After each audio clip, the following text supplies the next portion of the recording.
So welcome to Supercharged Learning. I'm so excited to be here today. What an amazing event and a topic that's extremely close to my heart. As Louise said, I'm the MD of Paraffin, an award-winning capabilities agency, and also the author of Supercharged Teams and the workshop book. My passion in life is collaboration. So collective intelligence, how do groups of people come together and be cleverer as a group than they are as individuals? I have a background in psychology. And also, Paraffin has won awards for some really big global corporate projects. So we've just won the award for the Queen's Award for Enterprise in 2021. And also we recently won the TJ Award for some work that we did with Diageo on anti-gender stereotyping, which was also used across the world by the UN, many big corporates, and by the Cannes Lion judges, amongst others. And what I'm here to talk to you about today is supercharging people to work together for positive change. And I think in that word change is where we find the importance of learning. And my focus is really on human-centric learning. So even though we're working in a digital age, even though we're making amazing use of online tools, we've got blended and online and in person, we use lots of train the trainer, and we're training global teams in hybrid and remote ways all the time. Even though it's all digital, it's extremely and deeply human. So let me tell you a little bit about the context in which we're working. As you know, and the reason why you're here today is that we're in an extraordinary era of learning demand, and it's really exciting. So a recent McKinsey study on post-pandemic skills and the World Economic Forum have given us some key statistics in this slide. The first one is that 87% of executives are experiencing skill gaps in their workforce, which is probably no surprise to you, given the amount of change that's happening across every industry. 70% of employees say that they don't have the mastery of the skills that they need to do their jobs. And yet, it's not all bad, because 70% of people, employees, are ready to learn new skills or to completely retrain themselves. So there's a real demand there. And even more, people see training as a matter of personal responsibility. However, there's a little bit of a problem as well. In a recent study, only 12% of those who did an L&D program at work applied their skills to their jobs. And only 25% of people believed that the training measurably improved their own performance. So, upskilling the workforce, delivering new business models in the post-pandemic era is an absolute key priority. We've got a huge demand for it, but unfortunately, we're in a period where there are a lot of learning challenges. In fact, one of my clients at GSK said this to me the other day. She said, "Pam, the problem is we're a team whose job it is to enable change in a business that's had a lot of change in a time of change." And I think you can all probably feel the same, can't you? And that's because we've got really massive new learning barriers. So one of the most important learning barriers that we've found in our clients across big corporates and global organizations is choice infinity. Many of our clients have hundreds, if not thousands, of courses and materials and toolkits available on their intranets, their learning management systems, and online. And we all know that we can find a lot out there as well in the public domain to learn. But it's rather like going to Netflix if you don't know what movie you're going to watch. There's so much choice, and in the end, you really don't know where to go. And that choice infinity, as we know, is paralyzing. Also, we're going through a massive amount of change fatigue. In fact, it's a new barrier that's been developed, obviously, over the last 18 months, given the pandemic crisis that we've lived through. But change fatigue was even happening before that. I started writing Supercharged Teams because of the massive amount of market disruption that was happening, the massive amount of industrial technology changes, even the changes in the way that we work. People are a bit tired of so much change. And also, I'm sure you are familiar with the problem of attention deficit. I certainly suffer from it. We've got a lot of information proliferated on lots of different platforms in lots of different devices. And it's basically very hard for human beings to concentrate anymore. And that attention deficit gets in the way of learning. Even if you've got the most beautiful learning, to get people to actually listen and take it in is very difficult. Finally, this leads all to a low motivation. In my world of corporate learning, what happens is there are particular skill sets or there are particular tools that the business knows the teams need. And in fact, we know that the teams want them too, but finding the time, finding the motivation, finding the attention to do that is really difficult. And so motivation is a massive challenge for us. And that has led us to this important realization that if you build it, they will not necessarily come, unfortunately. It doesn't matter if you've got the beautiful, wonderful online course. It doesn't matter if you've got an amazing toolkit. People won't necessarily learn it. And so here are my ways in which our company approaches supercharging learning to make sure that we have that contribution, personal motivation, live action, and immersive experience in mind. So there are 4 areas that we always have as our principles. The first one is this community contribution. Now, you can all, as learning professionals, understand the concept of peer learning, of cohorts. But more than that, I'm going to talk to you about the contribution to a community, not just the benefits that you get from it. I'm also going to talk to you about live action, how nothing needs to be in theory anymore. Everything needs to be in the flow of work. I'm also going to talk to you about the importance of personal motivation, actually making sure that people want to learn and know the reasons why they individually will benefit from that learning. And finally, the power of immersive experiences. The experience of learning, you talked about it earlier, but the experience of that pathway of learning and the experience, the user experience, is absolutely fundamental. And I think that one of our concerns is that we lose some of that immersive experience when we're going purely digital, unless we work really hard at it, unless we work really hard at human-centric learning. And so this is how we do it. We look at it on a kind of a matrix. The first important thing is to always have individual personal motivation and individual reflection in mind. So times when people can really take something in and concentrate on it and learn from it, but also make sure that that's activated through collective participation in that community. And that first side of the matrix is all about your skills, your current performance level. But what we're seeing a lot more now in our clients is that they are looking both at skills, but they're also looking at mindset. Because as you said it, Johnny, things are changing a lot. And what we're finding now is that it doesn't matter whether you've got the 4-generation workplace, it doesn't matter how old or young people are, how experienced they are in their job. The one thing that sets them out and the one thing that recruiters are looking for in talent is the ability and the attitude to be able to accept change, to be able to optimize your own behavior.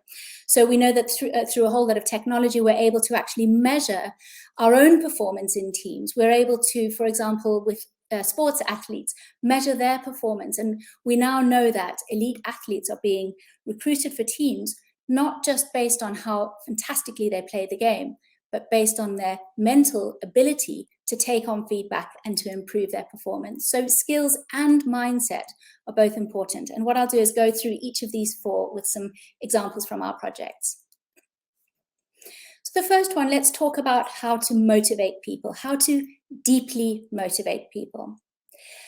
So what we find a lot is that we've got a piece of behavior or a piece of skills or some new tools or a new technology that people need to learn. And, they kind of want to learn it, but they just don't have time and they don't see why it's important to them. And quite a lot of the time, especially in corporate learning, they might suspect that the learning is more important for the business than for the individual. And so essentially what we're doing is we're trying to make sure that people are deeply motivated to learn. And I'll give you an example. So this is Sil Saller. She was the Chief Marketing Officer at Diageo, and she was our main client on our award-winning project, which was called Progressive Gender Portrayal, or Anti-Gender Stereotyping. And we did this project with Diageo across all of their thousands of marketeers around the world. And this is the one that the UN decided to take up as their framework for anti-gender stereotyping. And if I read the quote to you, because it's really important, the whole project was about the role that advertisers like Diageo play in the culture of the world. And she said, culture is shaped by the stories we tell, and advertising is telling the stories that are backed by billions of dollars to have them heard. As advertisers, we have the power to shape what society sees as what is normal, acceptable, or inspirational. What you see shapes who you believe you can be. Now, I think that's an incredibly powerful quote that she's made there. And what everybody in the Diageo teams believed was they do have an impact on how culture is across the world. They have an impact on how gender is seen. They have an impact on how people behave to each other. So that's important. But we had one main barrier. And the main barrier was that all of these wonderful, clever, very highly educated people had... Sorry, I'm being asked just to refresh my camera. Is that better? Okay, let me know if that's okay. All of these fantastically educated people thought they were already doing a great job with gender stereotyping. They didn't think that they had a problem. And actually what we needed to do was we needed to get them to face the fact that they didn't do enough yet. And so we learned that we needed to make sure that we explained to people that the why of why they were coming to the training was much more important than what they were actually going to learn. And so what we did was we created a gender stereotyping test that we put everybody in the teams on. And in that test, we shocked them with some surprising news. So as an example, we had 59% of people in the Diageo Indian team reporting that they showed a moderate to strong gender bias. And we had 91% of the people in the Diageo team in Amsterdam reporting a moderate to strong gender bias. Now, these results shocked them. And what that did was it gave them the absolute deep motivation and impetus to self-direct their own learning. And that's when they started to learn about the 4 perspectives to look through when they wanted to make their advertising more representative: representation, perspective, agency, and characterization. So we deeply motivated them so that they wanted to learn because they realized they didn't know enough. Now, let me move to the next one, which is probably one of our biggest learnings over the last year. Helping people to feel that their learning is about belonging in a community, but not just belonging in a community, but contributing to a community. So the fact that we're able, through learning now, to build career networks is a massive, massive motivator for the individuals who are being taught. And the reason is because a couple of things. When we're working remotely and when we're working hybrid, as you know, it's harder to connect with each other in those little downtime conversations between, walking to the train station or waiting outside a meeting room. And so our networks suffer. Also, for newer and more junior members of the team, they don't yet have career networks and they're being stopped from developing them in the same way through hybrid and remote working. And we believe that hybrid and remote working are going to carry on. So what we did was we started to really focus on how people felt like they belonged in a community of learners. So this is an example on the left-hand side of some photographs that started being sent around as a result of our Diageo project in digital technology. So what we did was we had a project where we were teaching the Diageo teams all about how to create advertising using new digital technologies and platforms. And in order to get the message across, we had this wonderful analogy of space. We're going into space. Don't worry, you don't necessarily know what you'll find, but the direction is good. There's lots of opportunities. Make sure you know where you're going. Make sure you know what your team, which is the team with you. And they started to, around the world, dress up in these spacesuits and share with each other these photographs around the world of their training sessions. And they shared them on Yammer, which is their internal social network. And we realized that what this was doing was a couple of things. Number one, it was raising the stakes and the expectations of the people who had yet to go to the learning, and it made them want to be there.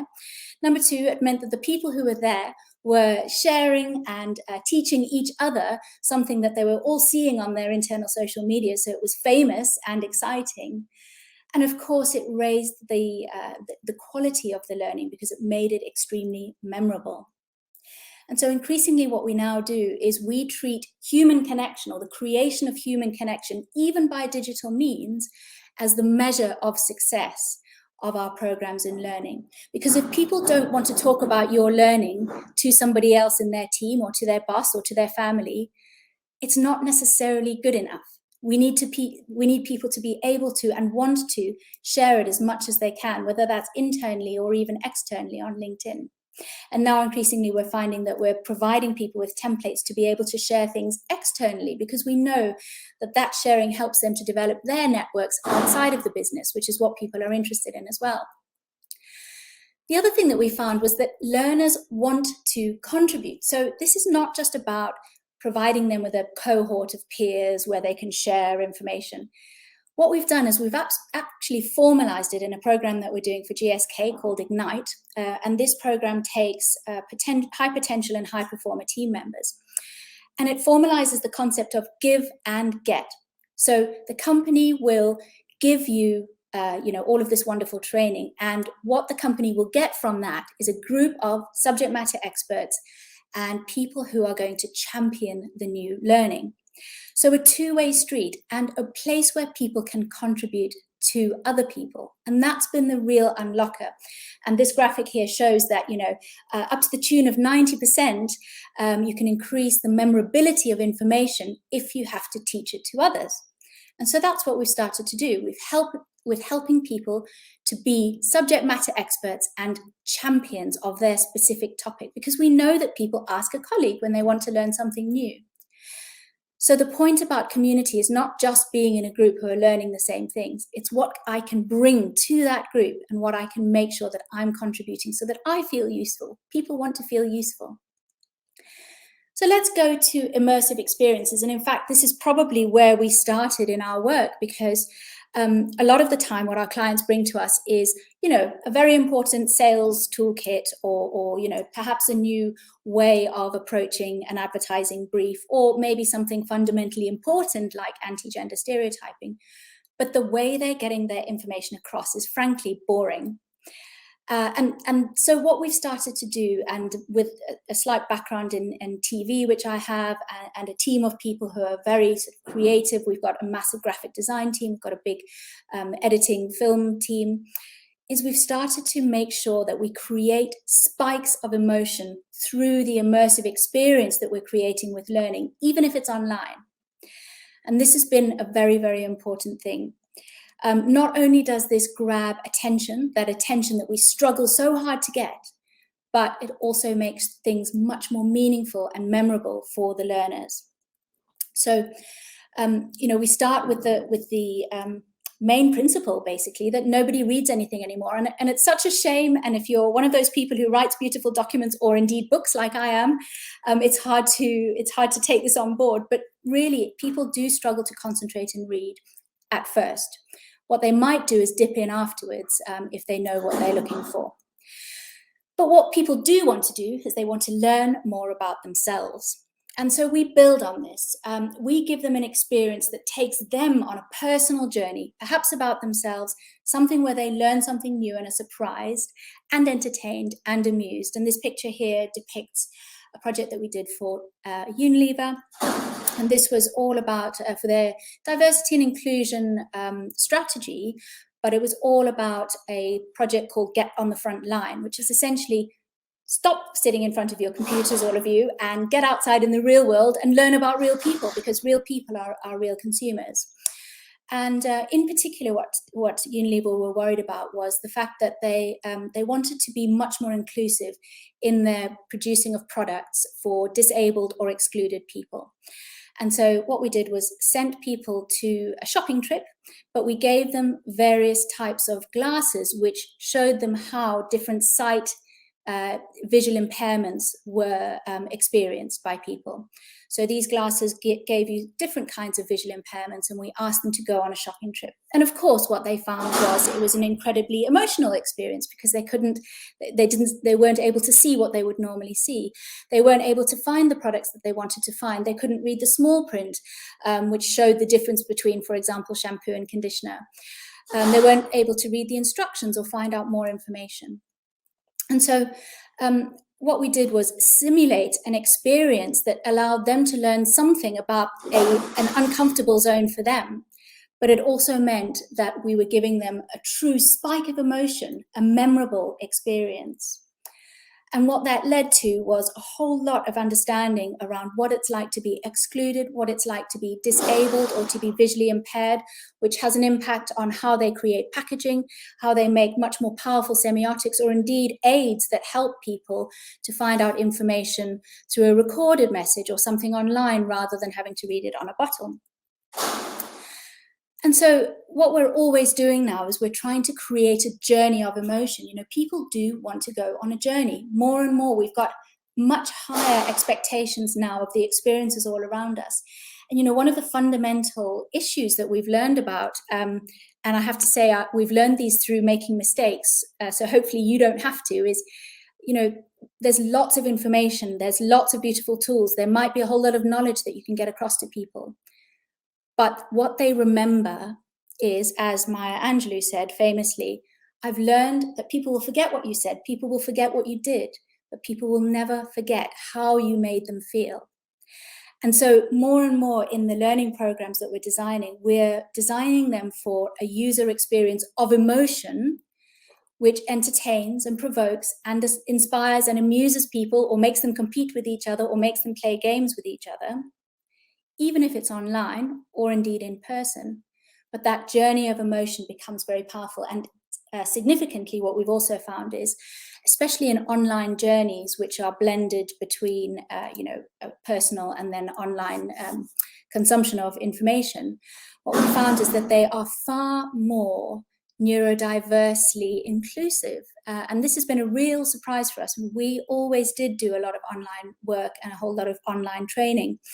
But because it's become much more acceptable to require everybody to be online, we found that people who were otherwise distanced or excluded by location or by budget or by time zone, or by their abilities physically to be in an office with a whole lot of, very confident, extroverted people shouting at each other, those have all been dissipated. And that journey that we can provide, which is much more of a balance of reflection and contribution and participation, is far more powerful for people who are from neurodiverse backgrounds, which, by the way, has had a whole lot of amazing feedback from our technology clients, because many people in the technology sphere, just like people in the science sphere, are introverts. They don't want to be in those massive 8-hour-long workshops where everybody has to be confident and shouting at each other. So there's been lots of benefits of that journey of emotion. And then finally, I'll talk about the live action. So this is all about making sure that you are doing, not talking. And it has always been the case that we worry about the fact that we might have to go take people out of the office and put them into a training and then send them back into the office afterwards and hope that they apply that training back in the office. And, it's less and less possible these days. For a start, people don't have a lot of time. You know this. We're all really disintermediated with all of the emails and meetings that we are responsible for digesting. Not only that, though, if you aren't able to allow people to apply it directly in the moment back to their day jobs, we know as learning professionals they forget it. So, the classic, if you don't use it, you'll lose it. And so you'll be familiar with this phrase probably, but this is all about offering resources, not courses. Now, I'm not saying you can throw away all of the courses that are on the LMS and start again. But what we're trying to find is this concept of into the flow of work.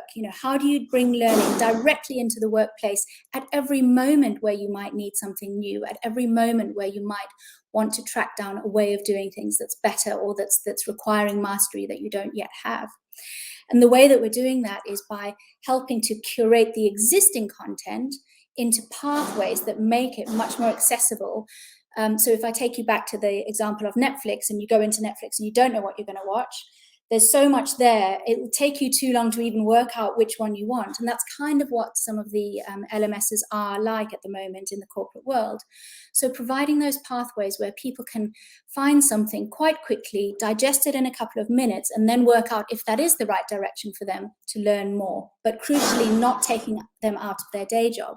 So learning that supercharges the day job rather than takes them away from it. And, like the picture here, you can learn a certain amount about sailing in the classroom, but, you need to be out there on the boat. And that's what we take into our courses all the time. So it means that, for example, in the calendar, you're trying to do the training at the time when the outcomes of that training are needed by the business, so that they're working on live issues and going back into the job with some immediate plans to do something new. So the way that we help ourselves to do this is we always ask ourselves, what's the EPG? And the EPG is one of those TLAs, a 3-letter acronym that stands for the Electronic Program Guide. So back to the world of TV, many times, especially reality shows, are sold just on the basis of what they're called, because of what they're called is absolutely everything that you need to know about the show, and it drags you in to watch it, right? So what we're doing all the time on any piece of training or learning that we're developing, whether it's a very small thing or a company-wide thing, is we ask ourselves, what is the 30-second version of that? And what I mean by that is, if you're in the lift with somebody and you have to tell your boss what you just learned, or if you're going onto social media and you want to quickly summarize what you've just learned, how do you explain it in 30 seconds? And I don't just mean the advert for it, I mean the actual learning. What was the key thing you learned? And then what's the 3-minute version? Because people don't have a lot of time. And unless you can make it and the essence of a 30-second version and an essence of a 3-minute version, then they're not going to necessarily go further into what's the 30-minute version, what's the mastery, what's the 3-hour version. Now, of course, what will often happen is you have to do it the other way around. You have to go with, okay, what's the 3 hours of information that we need to get across? How do we make that the 30-minute, the 3-minute, etc.? But like any powerful message, sometimes people will only have 30 seconds to hear about it. And again, I know that makes some of us uncomfortable because we want to get the thoroughness of all of the information across. But unless you can say it in 30 seconds, you might lose people and they might never go to the mastery version. So we call it a pyramid of attention. And then those people will choose, self-directed, to deepen their pyramid of attention through the mastery that they are wanting to find because they've understood and found that 30 seconds useful. So essentially what I'm talking about is a career-long culture of learning. And, as Johnny already said it, Michelangelo at 87 saying that I am still learning, that's essentially what we know people want, people expect. And one of the big problems with the Great Resignation, which I'm sure you've heard about, which is this, 41% in a recent Microsoft study of the world's global working population are thinking of leaving their jobs very soon. That's because they don't necessarily get the learning that they want in the jobs that they're in. And it is the employer's task to inspire people with the fact that they will continue to learn and that they will continue to grow. Because we all know that we're in it for the long haul and we're not necessarily in one job for life. And therefore that sort of here be dragons area that we're moving towards, which is all of the uncertainty that we're facing in our businesses today, does require this culture of learning. And so what we do is we approach it like a never-ending campaign, a marketing campaign for hearts and minds. It's not just about the tools, the functional skills. It's about why, the hearts, the deep motivation that learners need in order to be inspired to come along and to take it on board. So just to reiterate, we're talking about the community contribution. So how you can benefit the community and how you can benefit from the community. We're talking about live action, making sure it's not in theory, it's absolutely in the middle of work, making sure people are deeply personally motivated, and making sure we're providing immersive, emotional experiences so that we can enhance both current skills and we can set people up with this mindset for continued evolving learning, because that's what we'll need. The world is continuing to change and we will keep learning along with it.